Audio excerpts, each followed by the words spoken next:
Hello, everybody. I want to start this week's lecture out thinking about why you're here.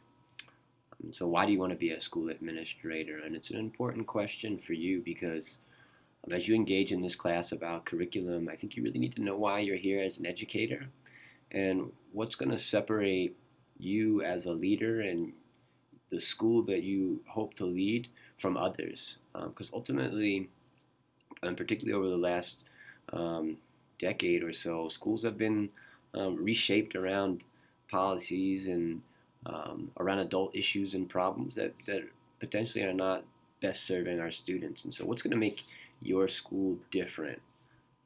And so, I want to begin that conversation with you and kind of getting at what you feel curriculum is. What about curriculum makes you excited as an educator? Because ultimately, curriculum is not just a teacher issue. It's the bread and butter of school leadership. Because it's your job now, or it will be your job, to ensure that all students learn what they need in order to be successful, in order to be happy, in order to be engaged, in order to feel safe in their school, and whatever those things actually mean in real life. And what makes education so complicated and school leadership complicated in part is there's not a mathematical equation that gives you the answer to what makes somebody happy or what the right skill set is for someone to be successful down the road, what the good life actually means. And so what those things mean to you, you need to understand for yourself. You need to understand what those things mean in the context of your school, for your teachers, for your staff. You also need to understand what it means in the community that you serve, because ultimately school leadership is a service-oriented position. Yes, you're administrating a building and a budget and evaluating folks, but ultimately that school is a public good and it belongs to that community. And so when you think about curriculum renewal and you think about curriculum leadership, it's not about being this leader that's in charge and that's all it boils down to. It's about bringing people together, working with professionals, working with communities, and students as well, and constructing what it means to learn, what it means to be happy, what it means to gain access to the good life. And those are very complicated questions, and they're questions that will never fully be answered, and that's okay. And that's okay. But in order to answer those questions and to answer them in meaningful ways, what needs to happen is you need to understand the context in which you operate. And given that most of you are teachers, you're already kind of familiar with some of the policies and procedures and laws and mandates that are embedded within education. So thinking about that federal accountability context, Texas state law, the STAR test, curriculum standards, but also the various groups of students you have in your classrooms, whether they be students with disabilities, English language learners, all aspects of children that you might encounter.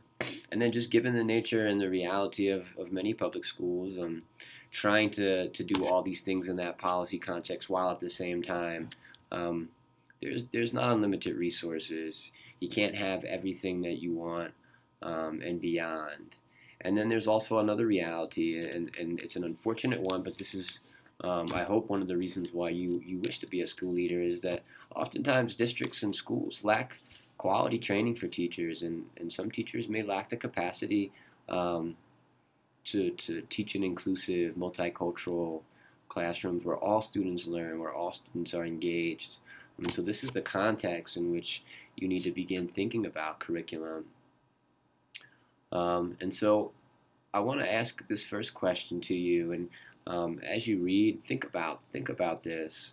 Who should be deciding what's taught in schools? Who has that? Who should have that right? Who deserves that right? Who can you trust with that power to decide what happens, what's taught in schools? And should it be states? Should it be the federal government? Should it be local communities? Should it be school administrators? Should it be teachers? Should it be students, parents? Who should it be? And what does it mean to be in that context and trying to figure that out? At the same time, in order for you to get to a more clear position on that. You need to understand who you are a bit. A lot of times, the teaching profession as well as school administration, right? It's work, work, work, put out fires, just go from one meeting to the next, and a lot of times folks forget to kind of really think about their own philosophy, about why they're there. And so this course is an opportunity for you to think about what your philosophy is when it comes to education. What motivates you and excites you about schooling and about education, and what should students be learning in school? I think these are very, very important ideas and concepts to understand what you think, how you feel, and also to unpack some things that maybe philosophies that you have that maybe you haven't questioned yet, about your motives and your understandings. And so as you're reading again, you'll see some questions that kind of probe at what sources of knowledge and curricula do you see as being important? And so is curriculum and is education and schooling about educating rational people, cultivating intellect, drawing on these classic subjects and great books? Is it to master particular skills for a field like math or science or history or language? This idea of these basic or the core bodies of knowledge that everyone should know. Is it about promoting democracy and social living skills based on human interest, solving human problems, using projects and solving problems that are social or economic or political in nature?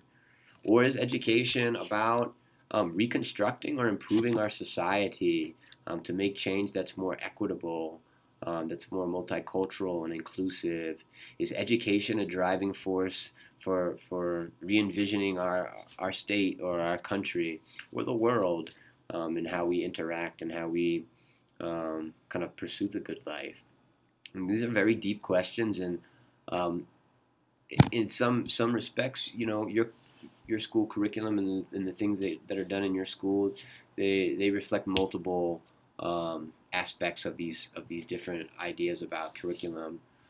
But that's not to say that as a school leader, and you hear a lot about missions and visions and goals, that you need to be clear with yourself, kind of establishing goals for your school, and what will be the mission of your school?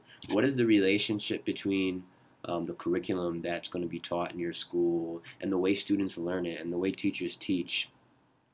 And connected to that is what issues, ideas, challenges will you confront when you're leading in these types of roles, whether you're a teacher leader or a traditional school administrator like a principal or an assistant principal. And of course, there's going to be priorities. And so, expect you to reflect as you're reading throughout the course, but particularly in this first module. Think about your school or the schools that you've worked in. What are their weaknesses? What are their challenges? Why do those challenges exist? And what might you do differently? Because ultimately, these traditionally people leave a program and they go out into a school and they do kind of the same old thing, and that's not cutting it. We need to re-envision curriculum and education and schooling with all this technology and ideas and all these tools. Not much has changed in education, and so I really want you to think, what can you really do differently about the way that you organize your school, you run your school, the way you prompt teachers to improve their practices. But at the same time, I want you to also consider what are the internal and external forces that influence education in general and will impact you as a school leader. And I'm sure already you feel how these internal and external forces pressure you as a teacher. But now think about how it constrains or supports you when you transition into a role as a school administrator. And remember that you have to operate within this context. There's a place for you to advocate for change in policy, but at the same time, the mandates that are there, the agendas by your district, issues with compliance and oversight, this is a part of your daily work. You need to make change and sustainable change inside of this very difficult and challenging context, and school districts and schools themselves are very complex organizations. And so think about how you operate and what's going to separate you, what's going to set you apart to make you a great school administrator. And these things are tied to these very philosophical ideas, these beliefs, these goals that you set. And so I hope you're committed to really pushing yourself to think, to be excited about trying new things, and really reflecting on who you are as an educator, who you hope to be as a leader, and what you hope to see in your school. So as you go through the readings, I want you to keep those things in mind. And that's it. I hope you enjoy the readings.